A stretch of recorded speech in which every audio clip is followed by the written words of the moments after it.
Bienvenue sur le podcast de Joyce Meyer. Nous sommes heureux de vous retrouver. Chaque jour, des encouragements pour recharger vos batteries, vous inspirer et vivre une vie épanouie.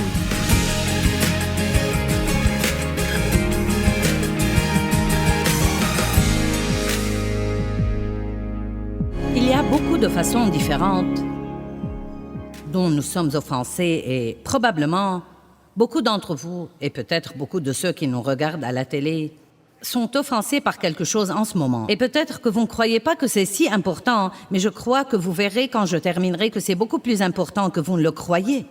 Qui sait ce que c'est que d'avoir une petite peau? C'est comme, tout va bien, mais quand vous la touchez, c'est comme... Et ensuite, vous croyez que tout va bien. Vous vous demandez comment quelque chose d'aussi petit peut faire si mal. Eh bien, je crois que l'offense est comme une petite peau spirituelle. Je crois que c'est comme avoir une petite peau dans votre esprit où il y a cette petite irritation-là, cette petite chose qui vous embête et continuez à penser « Oh, ça n'a pas d'importance du tout ». Mais vous savez, c'est les petits renards qui ravagent les vignes. Et Dieu ne veut pas que nous soyons offensés. Nous pouvons nous offenser des gens. Nous pouvons nous offenser de Dieu. Nous allons en parler un peu ce week-end.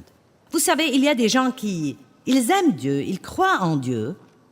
Ils vont à l'église, mais la vérité est qu'ils sont un petit peu vexés, un petit peu embêtés parce que Dieu n'a pas exaucé leurs prières. Leur vie n'a pas pris la tournure qu'elle aurait dû prendre. Dieu les a un peu déçus.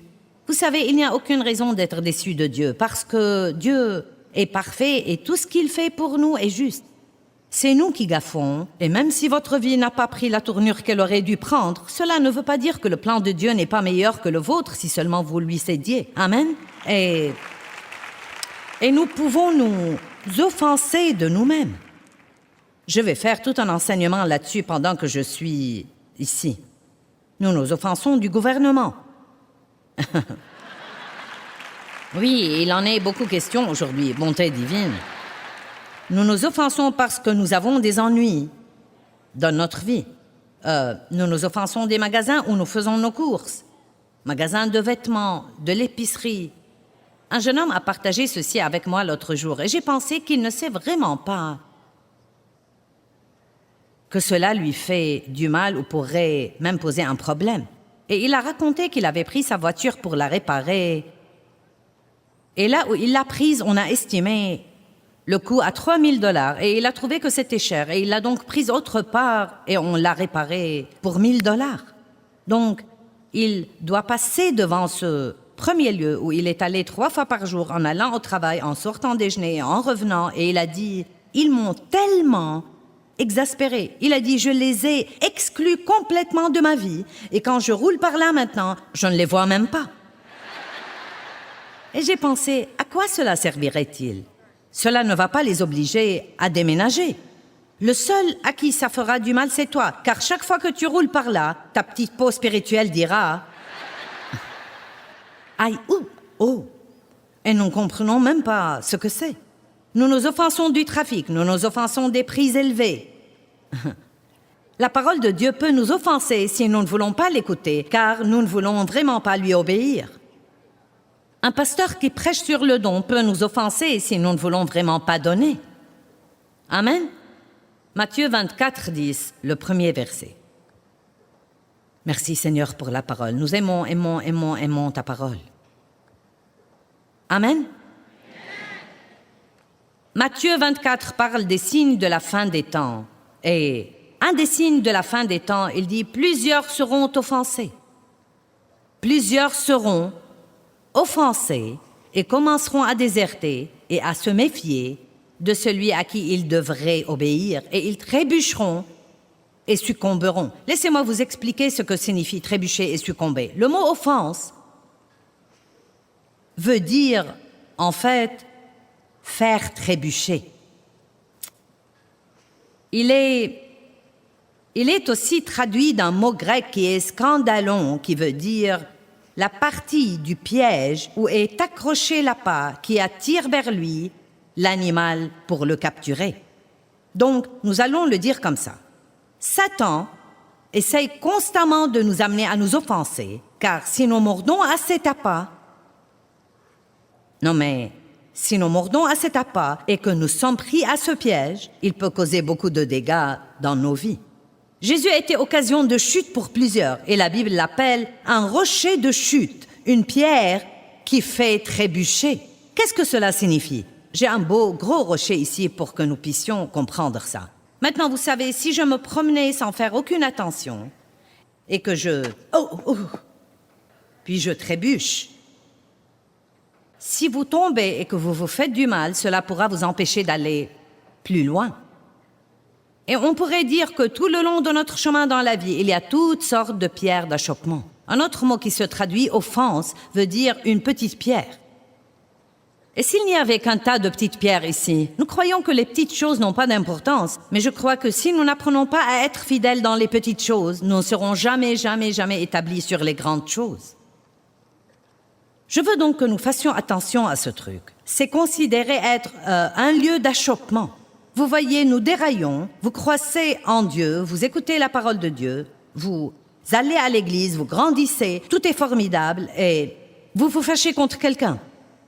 Vous vous fâchez contre le pasteur, vous vous offensez parce qu'on ne vous a pas demandé d'être dans l'équipe de l'adoration ou autre chose. Maintenant, tout d'un coup, vous ne pouvez plus croître, vous ne pouvez plus grandir parce que vous êtes assis furieux quelque part. Et vous savez quoi? Ça ne change rien. La seule chose qui change, c'est vous. Quand serons-nous assez intelligents pour arrêter de faire des choses qui ne servent à rien? Amen? Je sais que ça ne s'applique à aucun de vous. J'ai bien conscience que vous vous êtes rassemblés dans ce bâtiment pour acheter ce CD profond pour quelqu'un d'autre que vous connaissez et qui est comme ça. Hein? Mais puisque vous êtes ici, je vais faire semblant que peut-être quelques-uns d'entre vous en ont besoin. Sinon, je vais le prêcher à moi-même. Dans les derniers jours, l'offense a toujours été là depuis le début des temps. Mais un des signes de la fin des temps est que dans les derniers jours, plusieurs seront offensés. Nous devons donc comprendre qu'il y a une attaque d'offense de l'ennemi plus grande qu'à toute autre époque dans l'histoire.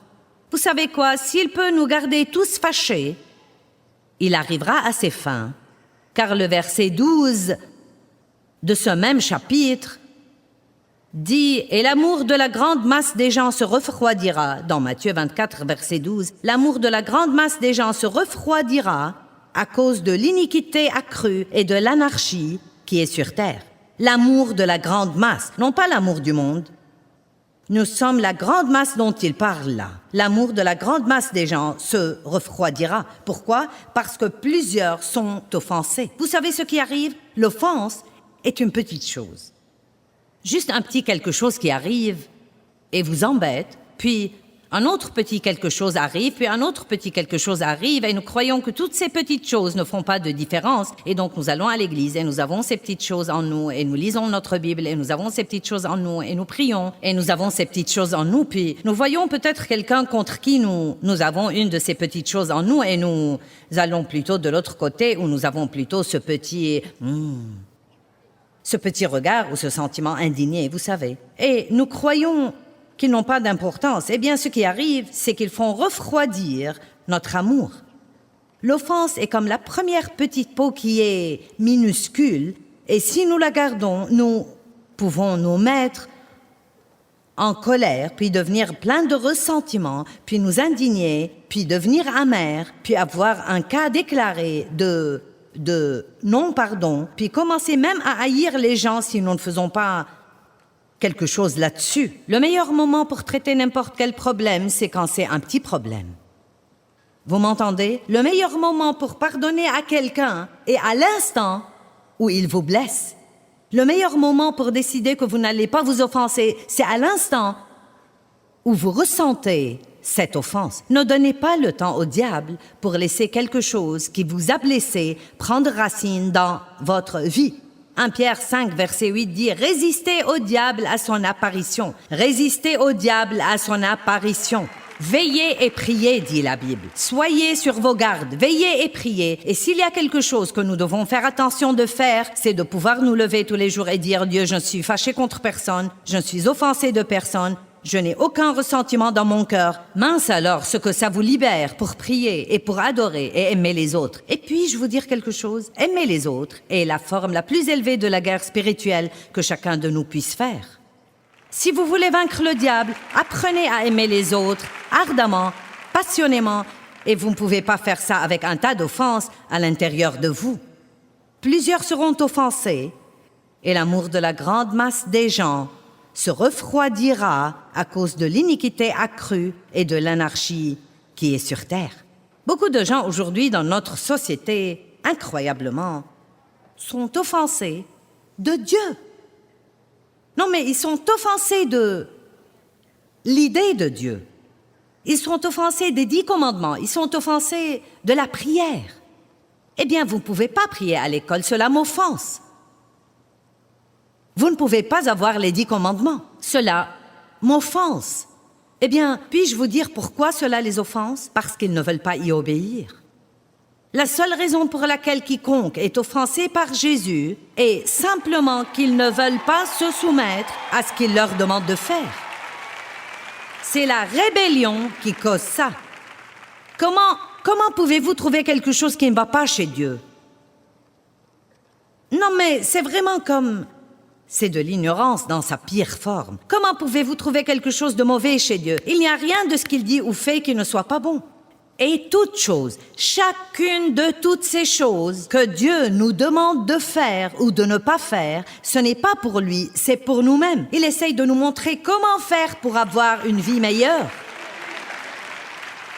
Même en vous prêchant tout le week-end, ne vous offensez pas, ce n'est pas pour Dieu. C'est pour vous. C'est pour vous, car moins nous nous offensons dans la vie, plus notre vie sera bonne, plus nous serons vraiment heureux, plus nous aurons la paix et la joie, plus nous aimerons les gens qui nous entourent et moins le diable aura autorité sur nous dans notre vie. Tout ce que Dieu nous demande de faire. Et je ne peux pas me débarrasser de cette idée ces derniers temps. J'ai commencé à dire ça l'année dernière et ça devient de plus en plus fort en moi. Non mais, croyons-nous vraiment que toutes ces choses que nous écoutons et la seule raison pour laquelle Dieu est satisfait quand nous les faisons est que ça nous aide à bien vivre? Nous n'avons pas besoin de faire ce truc, ça ne change pas Dieu, il est ce qu'il est. Mais tout ce qu'il nous dit de faire en fait est pour nous. Nous devons arrêter d'agir comme « Oh, c'est si dur, comment pouvez-vous vous attendre à ce que je le fasse? Mince alors, c'est dur, c'est vraiment dur. » Oh, cette vie chrétienne est vraiment dure. Non, être pécheur est dur.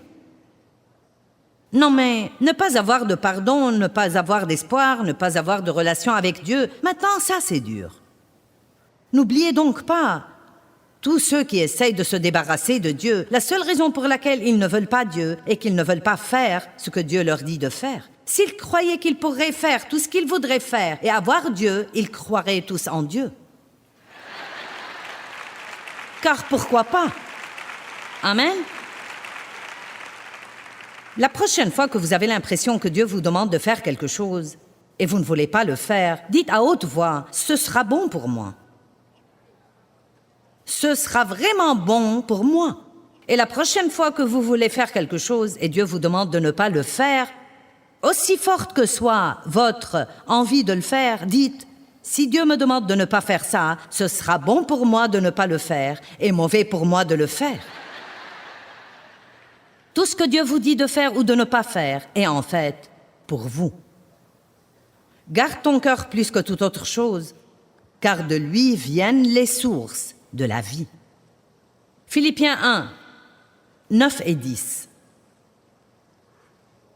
Et voici ma prière, dit Paul, voici ma prière, que votre amour abonde de plus en plus et s'étende vers son développement complet en connaissance et en perspicacité, et que votre amour se manifeste dans une plus grande profondeur de connaissance et de discernement plus complet, pour que vous appreniez à discerner ce qui est essentiel et à approuver et estimer ce qui est excellent et de valeur réelle, reconnaissant le plus noble et le meilleur et discernant les différences morales, afin que vous soyez non corrompus et purs et infaillibles et irréprochables, pour qu'avec des cœurs sincères et certains et sans tache, vous puissiez vous approcher du jour de Christ sans trébucher ni amener les autres à trébucher. N'oubliez pas,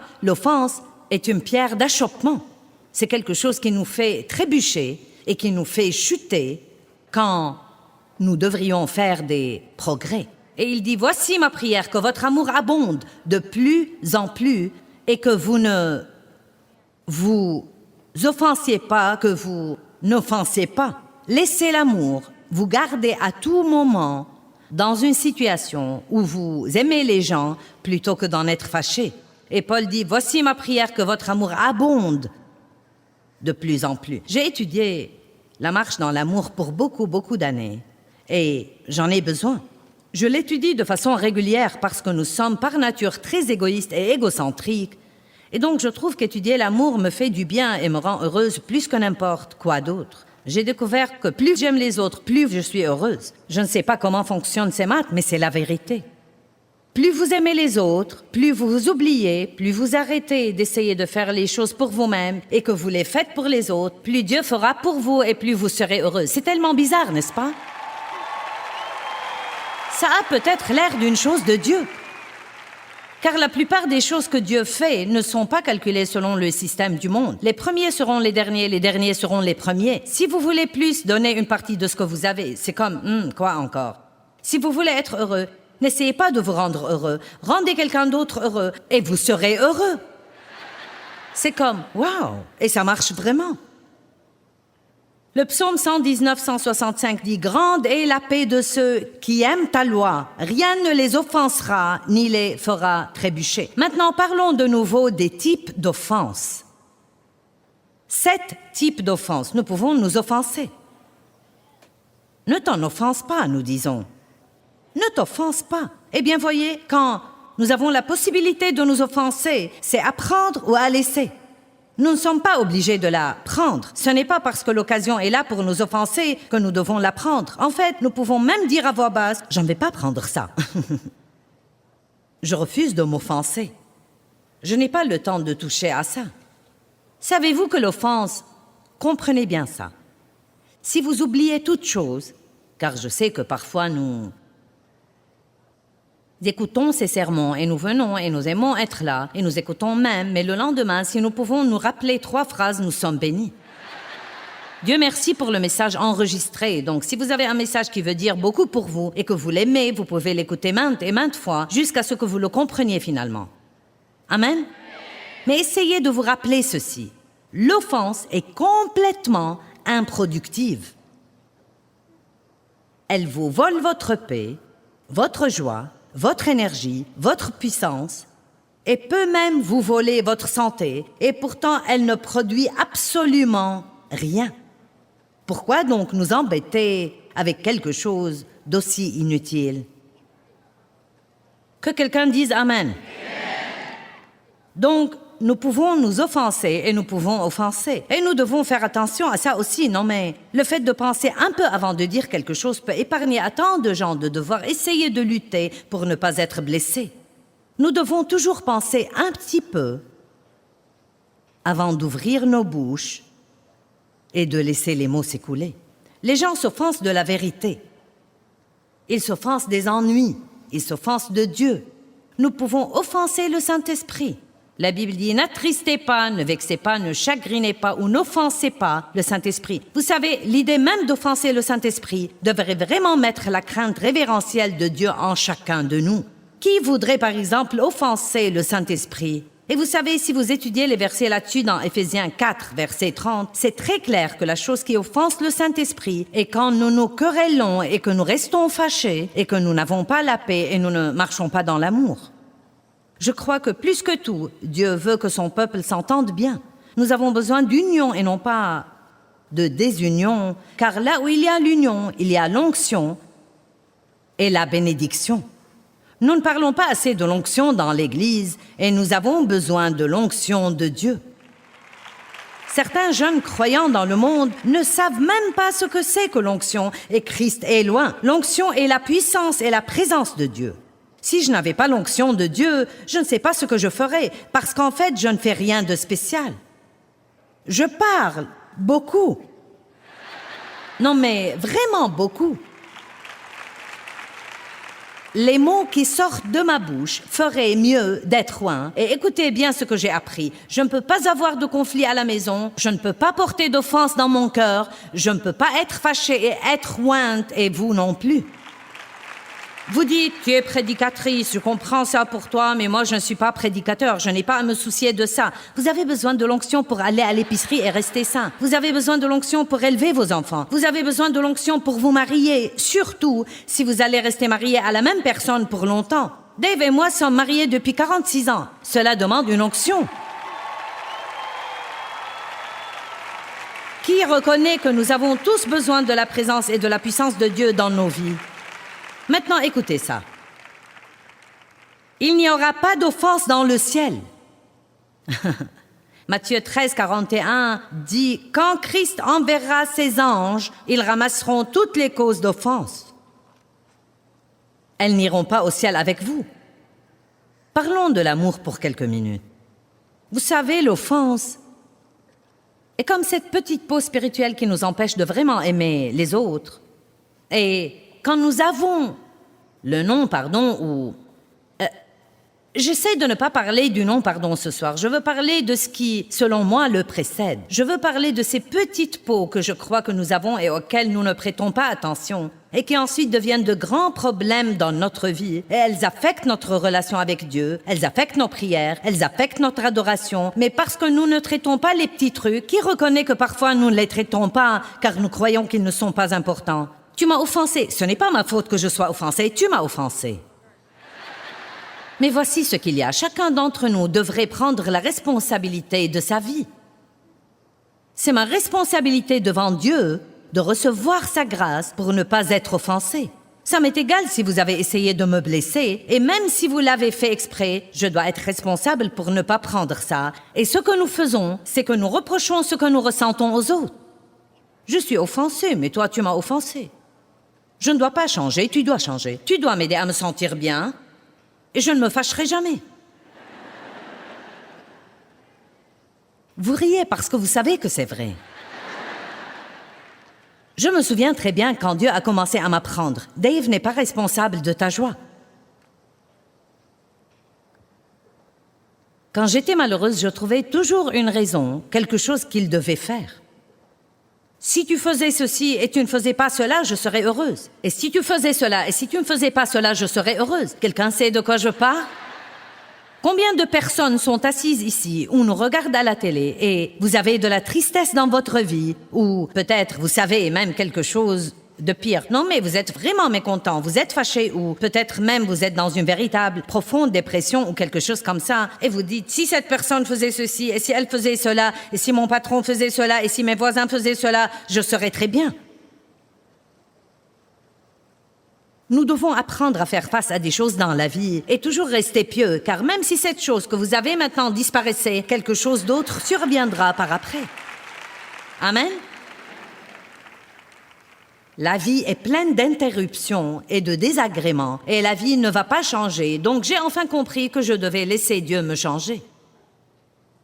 Donc j'ai enfin compris, vous savez quoi? Dave n'est pas responsable de ma joie. Quelqu'un d'autre n'est pas responsable de me garder satisfaite tout le temps. Ce n'est pas la responsabilité de quelqu'un d'autre de m'aider à me sentir bien tout le temps et de m'aider à me sentir en sécurité. C'est ma responsabilité de savoir qui je suis en Christ et de recevoir ce dont j'ai besoin de lui et d'être forte dans le Seigneur et dans la puissance de sa force. À ce moment-là, je ne peux pas être manipulée par tous les autres et ce qu'ils décident de faire ou de ne pas faire à n'importe quel moment. Allez! Vous savez, c'est vraiment important que nous apprenions à reconnaître et à résister à la tentation de nous offenser si nous voulons avoir la paix, la joie et la puissance de Dieu dans nos vies. N'oubliez pas, si nous nous permettons d'être offensés, nous entravons le plan de Dieu pour nous dans tous les domaines de la vie.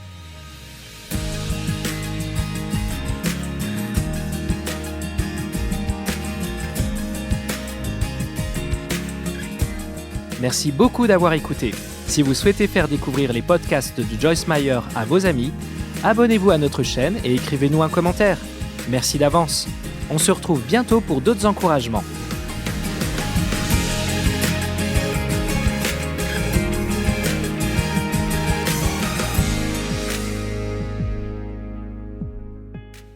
xa thôi mong chờ, vậy sao bật khóc trong ngu ngơ.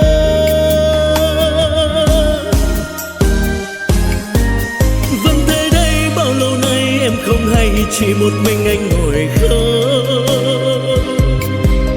Nước mắt đây riêng nơi đây em không hay, sự thật là anh nhớ em. Người giờ đã xa, lời hẹn ước đâu rồi. Nước mắt đây rơi biết bao lâu thì khô. Vẫn thế đây bao đêm say em không hay, từng giọt buồn sao mặn đắng. Nhưng lúc ấy anh loay hoay trong cơn say, lại nhầm rằng em ở đây.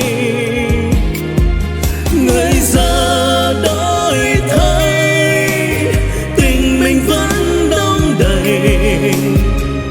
Thế mới biết anh vẫn yêu em, thì sao tìm quên chốn xưa ngày ta quen.